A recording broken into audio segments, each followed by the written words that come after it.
अस्सलामुअलैकुम वरहमतुल्लाह। पाक तुर्क अकेडमी के यूट्यूब चैनल पर बिल्कुल फ्री में क्रिप्टो करेंसी कोर्स जारी व सारी है, जिसमें आज हम स्टॉप लिमिट को देखेंगे। आज मैं आपको बताऊंगा कि आप स्टॉप लिमिट को कितने तरीक़ों से इस्तेमाल कर सकते हैं और ज़्यादा से ज़्यादा फ़वाद हासिल कर सकते हैं।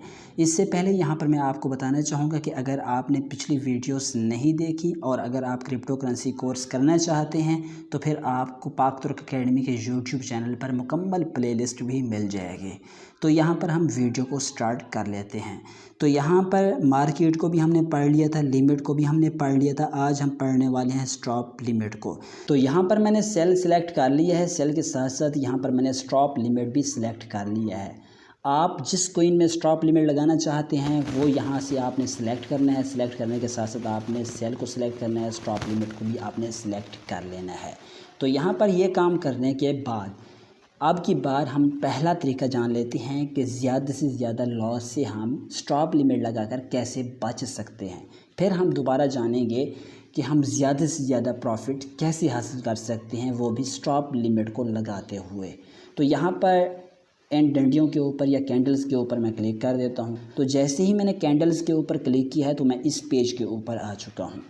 अब बिलफ़र्ज़ आप किसी ग्रुप में या फिर आप किसी भी जगह पर देखते हैं कि ये कोइन ख़रीद लो, सिग्नल मिलता है आपको कि आप ये कोइन ख़रीद लो और यहाँ पर स्टॉप लॉस लगा दो, यहाँ पर TP1 लगा दो, यहाँ पर TP2 लगा दो, यानी कि टारगेट वगैरह सब कुछ आपको सिग्नल में बताए हुए होते हैं। या फिर आप टेक्निकल एनालिसिस करते हैं, आप कैंडल्स को रीड करते हैं, कैंडल्स को पढ़ते हैं, पढ़ने के बाद आपको कोई कोइन अच्छा लगता है, फिर आप अपनी इन्वेस्टमेंट करते हैं। इन्वेस्टमेंट करने के साथ साथ आपको ख़तरा भी होता है कि यार जहाँ पर मैं इन्वेस्टमेंट कर रहा हूँ मेरी इन्वेस्टमेंट ज़ाया भी हो सकती है, यानी कि ये कोइन ऊपर जाने की बजाय नीचे भी जा सकता है।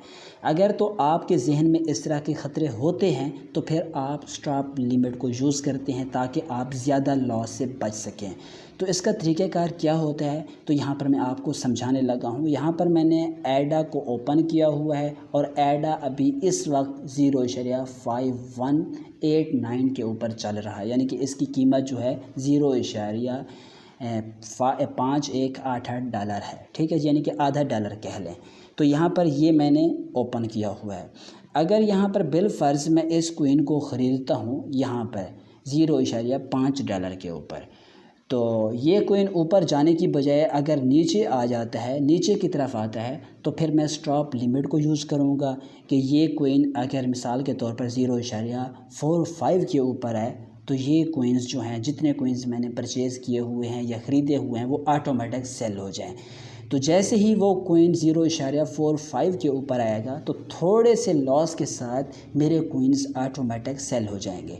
अगर मैं ये कुलिया या ये टूल सेलेक्ट नहीं करूँगा, इसका इस्तेमाल नहीं करूँगा, स्टॉप लिमिट नहीं लगाऊँगा तो फिर मुझे जागना पड़ेगा। अब रात के वक्त मिसाल के तौर पर मैं ट्रेड लेता हूँ तो फिर बार बार मोबाइल को देखना पड़ेगा कि यार ये कोई नीचे ना आ जाए, नीचे ना आ जाए। अगर नीचे आएगा तो फिर मुझे कोइंस जो हैं वो बेचने पड़ेंगे। इस तरह मुझे नींद आ रही होगी या काम कर रहा हूँगा तो वो काम भी छोड़ना पड़ेगा। तो इस तरह आप स्टॉप लिमिट को लगाकर चाहे सो जाएं, चाहे मोबाइल आपका टूट जाए, कुछ भी हो जाए, तो जैसे ही वो टारगेट आपका हिट होगा तो आपके जो कोइंस हैं वो सेल हो जाएंगे ऑटोमेटिक। तो यहाँ पर मैं आपको अब लगा कर दिखाता हूँ। तो यहाँ पर मैं बैक करता हूँ। तो यहाँ पर अगर आप ऊपर की तरफ देखें तो यहाँ पर लिखा हुआ है स्टॉप USDT, यानी कि आप कहाँ पर मार्केट को रोकना चाहते हैं, यानी कि आप कहाँ पर आर्डर जो है वो पेंडिंग में डालना चाहते हैं कि मार्केट जब इस जगह पर आए तो ऑटोमेटिक मेरा आर्डर जो है वो एक्टिव हो जाए। तो यहाँ पर अभी मार्केट चल रही है 0.5185 के ऊपर, तो यहाँ पर मैं लिखता हूँ 0.48, यानी कि जैसे ही मार्केट 0.48 के ऊपर आए मेरा जो आर्डर है वो एक्टिव हो जाए। तो नीचे आपने प्राइस सेलेक्ट करनी है वो जहाँ पर आप मार्केट से निकलना चाहते हैं। तो यहाँ पर मैं लिख देता हूँ 0.45। तो अब यहाँ पर मैं आपको समझा देता हूँ कि जैसे ही मार्केट 0.48 के ऊपर आएगी तो आपके क्वींस जो हैं वो सेल नहीं होंगे, आपका ऑर्डर एक्टिव होगा। ऐसे समझें, अभी पेंडिंग में चला जाएगा, जैसे ही 0.48 के ऊपर मार्केट आएगी तो आपका ऑर्डर एक्टिव हो जाएगा। अब नीचे जैसे ही उसके साथ ही नीचे की तरफ आएगी 48 के बाद अगर मार्केट 45 के ऊपर भी आ जाती है तो आपके क्वींस जो हैं वो सेल हो जाएंगे, जितने क्वींस आपने सेलेक्ट किए हुए होंगे। अभी मेरे पास 23 क्वींस पड़े हुए हैं, 23 तकरीबन एडअप पड़े हुए हैं। तो यहाँ पर मैं 100% के ऊपर क्लिक कर देता हूँ। तो यहाँ पर देखें 100% ही मेरे क्वींस लग चुके हैं। अब मैं सेल एडा के ऊपर क्लिक कर देता हूँ। तो जैसे ही मैंने सेल एडा के ऊपर क्लिक किया है तो यहाँ पर दोबारा बताया जा रहा है कि आपका ऑर्डर जो है वो यहाँ पर एक्टिव होगा। यहाँ पर जैसे ही मार्केट आएगी तो आपके क्वींस जो हैं वो सेल हो जाएंगे। यहाँ पर मैं आपको मज़े की बात बता देता हूँ कि हमने ऑर्डर लगाया था 0.48, यानी कि जैसे ही मार्केट यहाँ पर आए तो हमारा ऑर्डर जो है वो एक्टिव हो जाए, पेंडिंग से एक्टिव हो जाए। जैसे ही 45 के ऊपर आए, 0.45 के ऊपर आए मार्केट, तो हमारे जितने भी क्वींस हैं वो सेल हो जाएं। अगर मार्केट 0.48 से नीचे आ जाती है और 45 तक नहीं पहुंचती, यानी कि 0.47 या 0.46 को टच करती है, फिर दोबारा ऊपर की तरफ चली जाती है, तो हमारे क्वींस जो हैं वो बच जाएंगे, हमारे क्वींस सेल नहीं होंगे। तो यहाँ पर मैं कन्फर्म के ऊपर क्लिक कर देता हूँ।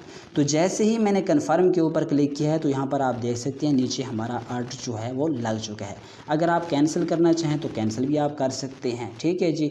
तो यहाँ पर अगर आप ऑर्डर चेंज करना चाहें तो दोबारा चेंज भी कर सकते हैं। मिसाल के तौर पर अब मैं 48 की बजाय लिख देता हूँ 0.5 और नीचे लिख देता हूँ 0.48, यानी कि जैसे ही मार्केट 0.5 के ऊपर आएगी हमारा ऑर्डर एक्टिव हो जाएगा, जैसे ही 0.48 के ऊपर आएगी हमारे क्वींस सेल हो जाएंगे। और यहाँ पर आपने अपने क्वींस लिख देने हैं। अभी मार्केट यहाँ पर 0.51 के ऊपर चल रही है, ठीक है जी। तो आपने इसी तरह स्टॉप लिमिट लगानी है किसी भी क्वीन में, ताकि ज़्यादा से ज़्यादा आप लॉस से बच सकें। अगर आप ये नहीं लगाएंगे तो मुमकिन है ये जो मार्केट है 0.51 की बजाय या जो आपने टारगेट लगाया है इसकी बजाय नीचे चली जाए और 0.2 पर चली जाए, इतना लॉस आपको हो जाएगा। तो आपने इस तरह लिमिट वगैरह लगा देनी है ताकि ज़्यादा से ज़्यादा लॉस से आप बच सकें। तो अब मैं आपको दूसरा तरीका बता देता हूँ कि आप स्टॉप लिमिट लगाकर ज़्यादा से ज़्यादा फ़ायदा कैसे हासिल कर सकते हैं, ज़्यादा से ज़्यादा पैसे कैसे कमा सकते हैं। देखें, काफ़ी दोस्त एक गलती करते हैं, किसी भी क्वीन में इन्वेस्टमेंट करते हैं, फिर वो क्वीन ऊपर की तरफ चला जाता है, 50%, 40%, 30% ऊपर की तरफ चला जाता है, फिर वो मार्केट रेट के ऊपर तमाम के तमाम क्वींस जो हैं वो सेल कर देते हैं। तो यहाँ पर मार्केट रेट के ऊपर कभी भी क्वीन सेल नहीं करने चाहिए, स्टॉप लिमिट यूज़ करना चाहिए। अगर आप स्टॉप लिमिट यूज़ करेंगे तो फिर आप बाद में पछताएंगे नहीं, आप ज़्यादा से ज़्यादा प्रॉफिट हासिल कर जाएंगे। इसका तरीक़ाकार क्या है? इसका तरीक़ाकार मैं आपको बता देता हूँ। बिलफ़र्ज़ अभी मार्केट चल रही है 0.5208 डॉलर के ऊपर। अब मार्केट मिसाल के तौर पर चली जाती है 0.8 डॉलर के ऊपर या $1 पूरा हो जाता है, तो जैसे ही मार्केट ऊपर की तरफ जाए ना तो आप एक लिमिट लगा दें यहाँ पर स्टॉप लॉस की। आपने ख़रीदा था कोइन 0.5 डॉलर के ऊपर, यानी कि आधे डॉलर का आपने एक कोइन ख़रीदा था, अब वो कोइन हो चुका है $1 का। अगर आप $1 को मार्केट रेट के ऊपर सेल करेंगे तो आपके पास $1 ही आएगा। अगर आप लिमिट लगाकर सेल करेंगे या स्टॉप लिमिट लगाकर सेल करेंगे तो आप ज़्यादा से ज़्यादा अर्निंग कर सकते हैं, ज़्यादा से ज़्यादा कमा सकते हैं। तो यहाँ पर मैं आपको मुकम्मल तौर पर समझाना चाहूँगा। अब ये कोइन कितने का है, यहाँ पर देखें, ये कोइन है 0. अब ये कोइन कितने का है, ये है 0.52 डॉलर का। अब ये कोइन मिसाल के तौर पर चला जाता है $1 का, तो आपने यहाँ पर स्टॉप लिमिट लगानी है। यहाँ पर स्टॉप USDT कितने लगाएंगे, यहाँ पर लगा देंगे बिलफर्ज 0.95 और नीचे आपने लगा देना है 0.9, ठीक है।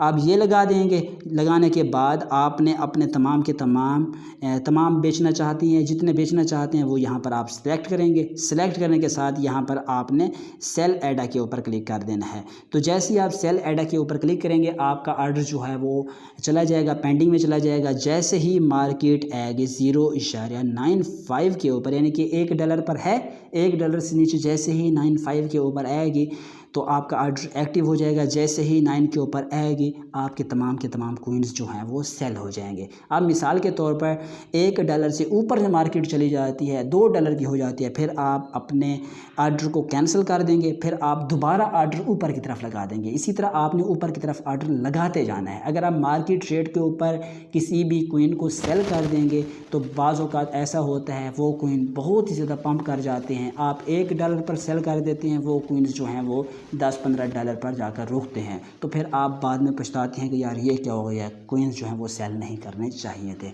तो इसी तरह आप स्टॉप लिमिट को यूज़ करके ज़्यादा से ज़्यादा फ़ायदा भी हासिल कर सकते हैं और ज़्यादा से ज़्यादा नुकसान से भी बच सकते हैं। तो अगली वीडियो में हम OCO के बारे में जानेंगे। तो यहाँ पर मैं क्लिक कर देता हूँ। तो जैसे ही मैंने यहाँ पर क्लिक किया है तो यहाँ पर नीचे आप देख सकते हैं OCO लिखा हुआ है। ये अमेजिंग टूल है, ये बहुत ही अच्छा टूल है। अगर आप इसको सीख जाते हैं तो ऐसे समझें आप ट्रेडिंग करना सीख गए। टेक्निकल एनालिसिस और चीज़ है, लेकिन ये और चीज़ है। अगर आप OCO को सीख जाती हैं तो बहुत ही आप ज़्यादा फ़ायदे हासिल कर सकते हैं। तो तब तक के लिए इंतज़ार कीजिए। चैनल पर न्यू हैं तो चैनल को भी लाजमी से सब्सक्राइब कर दीजिए और टेलीग्राम ग्रुप को भी लाजिम से ज्वाइन कीजिए वहाँ पर, ताकि आपको सिग्नल्स वगैरह भी मिलते रहें और ज़्यादा से ज़्यादा आप प्रॉफिट जो है वो गेन करते रहें। तो मुझे दुआ में याद रखिएगा। खुदा हाफिज़।